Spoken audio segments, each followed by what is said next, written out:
అలానే మిస్ఎస్ రావు వైకుంఠపాళి ఆ గేమ్ అందరికీ తెలిసి ఉంటుంది. ఎందుకంటే ఒక పాము ఆకారంలో ఉంటుంది, గేమ్ ఆడుతూ ఉంటారు. ఎక్కడైతే మీరు అక్కడ టచ్ అవుతారో, ఎక్కడైతే మీరు ఫెయిల్ అవుతారో అక్కడి నుంచి మళ్ళీ జీరోకి వస్తారు. జీరోకి వచ్చి మళ్ళీ జీరో నుంచి ఒక్కొక్క మెట్టు స్టెప్ ఎక్కుతూ మళ్ళీ పైకి వెళ్ళాల్సి ఉంది. మళ్ళీ అక్కడికన్నా క్రాష్ అయితే మళ్ళీ అక్కడి నుంచి మళ్ళీ వెనక్కి రావాల్సి వస్తుంది. దీన్ని వైకుంఠపాళి అని అంటారు. దీన్ని ఎందుకు చెప్తున్నారని అంటే మహానాడు వేదికగా చేసుకుని చంద్రబాబు నాయుడు గారు ఒక దిశానిర్దేశం చేశారు ఆంధ్రప్రదేశ్ ప్రజలకు, ఆంధ్రప్రదేశ్ సమాజానికి. ఆంధ్రప్రదేశ్ సమాజం చాలా సీరియస్గా ఆలోచించాల్సినటువంటి ఒక పదం ఇది వైకుంఠపాళి అనేది. వైకుంఠపాళి గేమ్ అనేది అందరికీ తెలిసే ఉంటుంది ఆల్మోస్ట్గా. అంటే ఎక్కడైతే మనం మొదలుపెట్టి ఒక్కొక్క స్టెప్ ఎక్కుతూ వచ్చి ఫౌల్ ఎక్కడ అవుతామో అక్కడి నుంచి మళ్ళీ వెనక్కి రావాల్సి వస్తుంది, జీరోకి రావాల్సి వస్తుంది. ఎన్నిసార్లు ఫౌల్ అయితే అన్నిసార్లు వెనక్కి రావాల్సి వస్తుంది. సో దీన్ని ఎందుకు చెప్పారు చంద్రబాబు నాయుడు గారు అంటే 2047 లేదా 2029 ఇవి సాకారం కావాలంటే ఖచ్చితంగా తెలుగుదేశం పార్టీ కూటమి ప్రభుత్వం అధికారంలోకి రావాలి, మళ్ళీ రావాలి. ఎక్కడైనా సరే ఈ లింక్ తప్పిందంటే అభివృద్ధి వేగం తగ్గుతుంది, విజన్ అనేది పక్కదావ పడుతుంది అనేటువంటి విషయాన్ని చెప్పారు. దాని మీద అనేక మంది అనేక రకాలుగా విశ్లేషణలు చేస్తూ వచ్చారు. వాస్తవంగా చంద్రబాబు నాయుడు గారు 2014లో 2019 వరకు ముఖ్యమంత్రిగా ఉన్నారు. 2014లో తొలిసారి విడిపోయిన ఆంధ్రప్రదేశ్కు ముఖ్యమంత్రి అయ్యారు. ఆయన ఫౌండేషన్ వేశారు అభివృద్ధికి, రాజధానికి నిర్మాణానికి ప్రాథమికమైనటువంటి ఒప్పందాలు కుదుర్చుకున్నారు, డిజైన్లు వేశారు, అన్ని రకాల ప్రయత్నాలు చేశారు. తీరా అది ఎగ్జిక్యూషన్ అయ్యేటప్పటికీ ఆయన అధికారం నుంచి పక్క తప్పుకోవాల్సి వచ్చింది, పక్క తప్పించారు ఆంధ్రప్రదేశ్ సమాజం.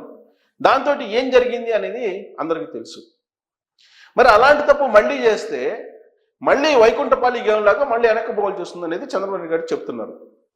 దీని మీద అనేక మంది ఏం చెప్తూ ఉన్నారంటే ఏ విశ్లేషణ చేస్తూ ఉన్నారంటే చంద్రబాబు నాయుడు గారు చెప్తున్నది నిజమే, మరి తెలుగుదేశం పార్టీ 83లో అధికారంలోకి వచ్చింది, వరుసగా ఎప్పుడు అధికారంలోకి రాలేదు కదా, ఒక 99లో తప్ప అని చెప్పి కొంతమంది ప్రశ్నిస్తూ ఉన్నారు. అలాగే కాంగ్రెస్ పార్టీ కూడా 2 సార్లు వరుసగా వచ్చింది, 2009 అలాగే 2004. ఈ 2 సార్లు వరుసగా వచ్చింది కదా, మరి మిగతా మొత్తం ఎక్కడా కూడా వరుసగా ఏ పార్టీ గెలవలేదు కదా, మరి అభివృద్ధి ఆగిపోయిందా అని చెప్పి అడుగుతూ ఉన్నారు. ఇప్పుడు మీరు 83లో రామారావు గారు వచ్చిన తర్వాత నాదెండ్ల భాస్కర్రావు గారి ఎపిసోడ్ కనుక లేకపోతే మళ్ళీ తెలుగుదేశం పార్టీ వచ్చేదా రాదా అనేది తెలిసిండేది. చాలామంది ఏమంటారంటే నాదెండ్ల భాస్కర్రావు గారి ఎపిసోడ్ లేకపోయి ఉంటే కనుక మళ్ళీ వచ్చే ఎలక్షన్స్లో ఆయన ఓడిపోయిన వాళ్ళు లేవు రామారావు గారు, కేవలం నాదెండ్ల భాస్కర్ ఎపిసోడ్ జరిగింది కాబట్టి మళ్ళీ ఆయన రాజకీయం పుంజుకున్నారు అని చెప్పి చెప్తున్నారు. అదొకటి. రెండేంటంటే చంద్రబాబు నాయుడు గారు 95లో రామారావు గారి బదులుగా ఈయన ముఖ్యమంత్రి అయ్యారు, రామారావు గారిని దించేసి. ఆ తర్వాత ఆయన 1999 వరకు ముఖ్యమంత్రిగా ఉన్నారు. మరి 99లో ఎలక్షన్స్ వచ్చినాయి, 99లో రెండోసారి ఆయన గెలిచారు. అప్పటికే విజన్ 2020 తయారు చేశారు ఆయన. మరి ఆ విజన్ 2020ని ఇంప్లిమెంట్ చేయాల్సిన పరిస్థితి వచ్చినప్పుడు అదే చంద్రబాబు నాయుడు గారు రెండోసారి కనుక గెలవకపోతే 2020 విజన్ అనేది అసలు బుట్టదాకలు అయ్యిండేది. ఎందుకనంటే ఆ 2020 విజన్ 420 విజన్ అన్నారు రాజశేఖర రెడ్డి గారు, కాంగ్రెస్ పార్టీకి సంబంధించినటువంటి పీజీఆర్ గారు అదే మాట అన్నారు, కాంగ్రెస్ పార్టీకి సంబంధించిన పెద్దలందరూ అదే అన్నారు. 2020 విజన్ అనేది 420 విజన్, అది చంద్రబాబు నాయుడు గారు లాంటి వాళ్ళని కాల్చిపడేస్తారని చెప్పి వేరే దేశంలో అయితే అని చెప్పి ఇలాంటి మాటలు అన్నారు, పిచ్చి తొగులక్ అన్నారు చంద్రబాబు నాయుడు గారిని. మరి 1999లో మళ్ళీ చంద్రబాబు నాయుడు గారు రాకపోతే 2020 విజనే ఉండేది కాదు. అట్లీస్ట్ 99లో ఆయన వచ్చారు, వాజ్పేయి గారు అప్పుడు వేవ్ నడుస్తుంది, ఆ వేవ్లో 99లో ఆయన మళ్ళీ రెండోసారి ముఖ్యమంత్రి అయ్యారు. ముఖ్యమంత్రి అయిన తర్వాత 2020 విజన్ని ఇంప్లిమెంట్ చేశారు. దాన్ని ఇంప్లిమెంట్ చేసే మొత్తం 5 సంవత్సరాలు 2004 వరకు కూడా ఇంప్లిమెంట్ చేశారు. ఆ ఇంప్లిమెంటేషన్ కూడా చాలా స్పీడ్గా అయింది. దానికి కారణం ఏంటంటే కేంద్రంలో రాష్ట్రంలో చంద్రబాబు నాయుడు గారు పవర్ఫుల్ అయ్యారు. అప్పట్లో కేంద్ర ప్రభుత్వాన్ని కూడా ఒంటి చేత్తో నడిపారు 99 నుంచి 2004 వరకు కూడా చంద్రబాబు నాయుడు గారు. సో కేంద్ర ప్రభుత్వం ఏది అడిగితే అది ఇచ్చేది ఉమ్మడి ఆంధ్రప్రదేశ్కి అప్పట్లో. అందుకని 2020 విజన్ని ఆయన చాలా బలమైనటువంటి పునాదులతో నిర్మించారు. ఆ పునాదుల్ని తర్వాత వచ్చినటువంటి ముఖ్యమంత్రులు కోల్చలేకపోయారు. 2004లో రాజశేఖర రెడ్డి గారు వచ్చారు, వచ్చిన తర్వాత చంద్రబాబు నాయుడు గారు విజన్ 2020లో ఏవైతే పునాదులు వేశారో వాటిని కంటిన్యూ చేసుకుంటూ వెళ్ళారు. ఎయిర్పోర్ట్ కానీ, మెట్రో కానీ ఇలాంటి ప్రాజెక్టులన్నీ, ఔటర్ రింగ్ రోడ్ కానీ ఇలాంటివన్నీ కూడా కంటిన్యూ చేసుకుని వెళ్ళారు. అంటే అంత బలమైనటువంటి పునాదుల్ని ఆయన వేయగలిగారు. ఆ తర్వాత 2009 వచ్చింది. 2009లో మళ్ళా కాంగ్రెస్ పార్టీ వచ్చినప్పటికీ కూడా ప్రత్యేక ఉద్యమం అనేది పెద్ద ఎత్తున ఎగిసిపడుతున్నటువంటి సమయం అది. ఆ సమయంలో కాంగ్రెస్ పార్టీ అభివృద్ధి మీద కాన్సన్ట్రేషన్ పూర్తి స్థాయిలో చేయలేకపోయింది, కంటిన్యూషన్ ప్రభుత్వం ఉన్నప్పటికీ కూడా. అయినప్పటికీ అభివృద్ధి జరిగింది ఉమ్మడి ఆంధ్రప్రదేశ్లో. మరి 2014కు వచ్చేటప్పటికి రాష్ట్రాలు విడిపోయాయి.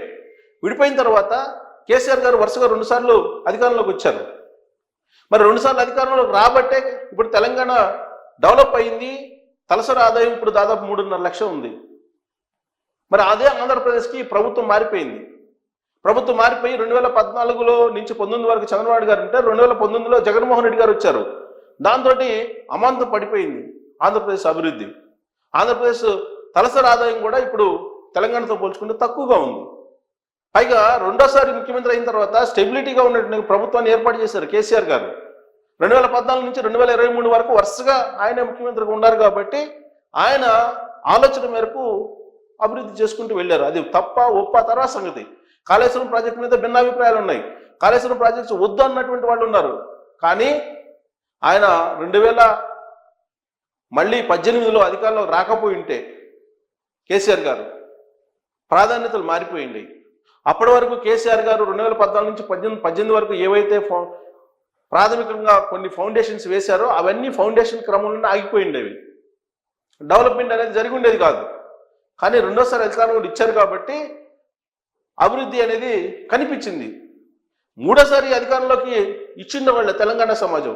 కానీ అప్పటికే కల్వకుంట్ల ఫ్యామిలీకి ఆల్మోస్ట్ ప్రజా వ్యతిరేకత బాగా ఎక్కువైంది.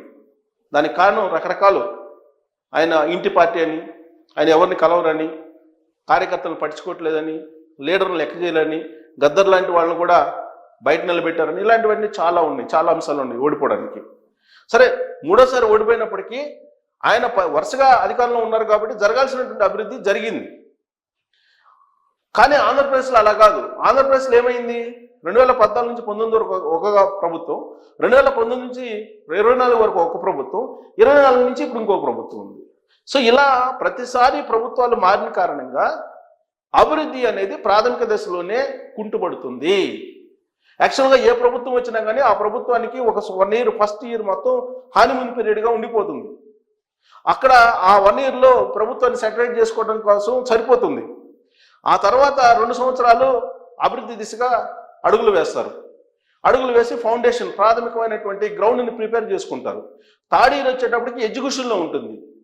4th ఇయర్ వచ్చేటప్పటికి ఎలక్షన్ ఇయర్ వస్తుంది. ఇక్కడ ఆ టైంలో ప్రభుత్వాన్ని మార్చితే ఆ ఎడ్యుకేషన్లో ఉండేటువంటి పనులన్నీ కూడా కొలాప్స్ అయ్యే అవకాశం ఉంది. అది కూడా జగన్మోహన్ రెడ్డి గారు 2019 అధికారంలోకి వచ్చిన తర్వాత రివర్స్ టెండరింగ్ అని చెప్పేసి అన్ని పనులన్నీ రివర్స్ తీసుకెళ్ళిపోయారు.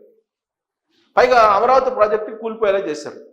ఈ అమరావతి ప్రాజెక్టు కూలిపోయిన కారణంగానే తెలంగాణ అభివృద్ధి వేగవంతమైందని చెప్పి కేసీఆర్ గారే చెప్తున్నారు. అసెంబ్లీ వేదికగా చెప్పారు. ఆన్ రికార్డు ఉంది, అసెంబ్లీ బయట ఉంది. హరీష్ రావు చెప్పాడు, కేటీఆర్ చెప్పారు, కవిత చెప్పారు. అంటే అమరావతి ప్రాజెక్టు కూలిపోయిన కారణంగానే తెలంగాణ అభివృద్ధి వేగవంతమైంది అని. మరి అదే చంద్రబాబు నాయుడు గారు 2019లో కనుక అధికారంలోకి వచ్చినట్టయితే అమరావతి ప్రాజెక్టు అద్భుతంగా ఉండేది. సరే, దాని మీద విమర్శలు ఉన్నాయి. ఒక పని చేసినప్పుడు విమర్శలు ఉంటాయి, అలాగే ఆరోపణలు ఉంటాయి. అన్ని ఏకగ్రీవం అనేది సాధ్యం కాదు. దేనికి కూడా, ఎవరికి కూడా సాధ్యం కాదు. ఏ ప్రభుత్వానికి సాధ్యం కాదు, ఏ పనికి కూడా సాధ్యం కాదు. దాని మీద భిన్నాభిప్రాయాలు ఉన్నప్పటికీ కూడా చంద్రబాబు నాయుడు గారి విజన్ ఏదైతే ఉందో ఆ విజన్ ప్రకారం చేసుకుంటూ వెళ్ళిపోయింది వాళ్ళు. ఈ పాటికి ఆంధ్రప్రదేశ్ మరో లెవెల్లో ఉండేది. కానీ 2019 నుంచి 2024 వరకు విధ్వంసం జరిగిందని చెప్పి కేంద్ర హోంశాఖ మంత్రి అమిత్ షా గారు చెప్తున్నారు.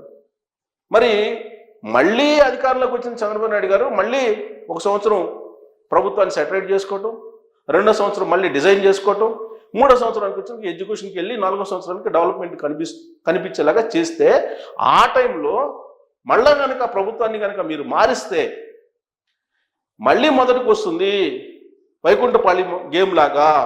కాబట్టి మీరు అప్రమత్తంగా ఉండండి అని చెప్పి ఇప్పటి నుంచే ఆంధ్రప్రదేశ్ సమాజానికి తెలియజేస్తున్నారు. ఆయన ఆలోచించండి అని చెప్పి చెప్తున్నారు. అందుకే 2019 ఎన్నికలకు ముందు ఆయన అనేక వేదికల మీద వంగి దండం పెట్టారు. ఆయనకు అవసరం లేదు, వాస్తవంగా అంత ప్రాధాన్యపడాల్సిన అవసరం లేదు, కానీ వంగి దండం పెట్టారు. ఈ ఎలక్షన్స్ చాలా కీలకం మీకు, ఆంధ్రప్రదేశ్కి చాలా కీలకం, ఆంధ్రప్రదేశ్ సమాజానికి చాలా కీలకం, ఈ ఎలక్షన్ వరకు తెలుగుదేశం పార్టీని గెలిపించండి అని చెప్పి ఆయన వంగి వంగి దండం పెట్టారు. కానీ 23 స్థానాలకు పరిమితం చేశారు. లాస్ట్కి అనుభవించింది ఆంధ్రప్రదేశ్ సమాజం. సో అలాంటి పరిస్థితి రాకూడదు, వైకుంఠపాలి గేమ్ ఆడొద్దు అని చెప్పి ఆంధ్రప్రదేశ్ సమాజానికి చంద్రబాబు నాయుడు గారు మహానాడు వేదికగా చేసుకుని ఆయన ఇచ్చినటువంటి ఒక సందేశం. దాన్ని ప్రజల మధ్యకు బలంగా తీసుకెళ్లాల్సిన బాధ్యత అటు కేడర్ మీద, లీడర్ మీద ఉంది. ప్రజలు కూడా ఆలోచించాలి. లేదంటే వైకుంఠపాలి గేమ్ ఆడతామంటే మళ్ళీ మొదటికి వెళ్ళి మళ్ళీ మొదటి నుంచి మొదలు పెట్టాల్సి వస్తుంది.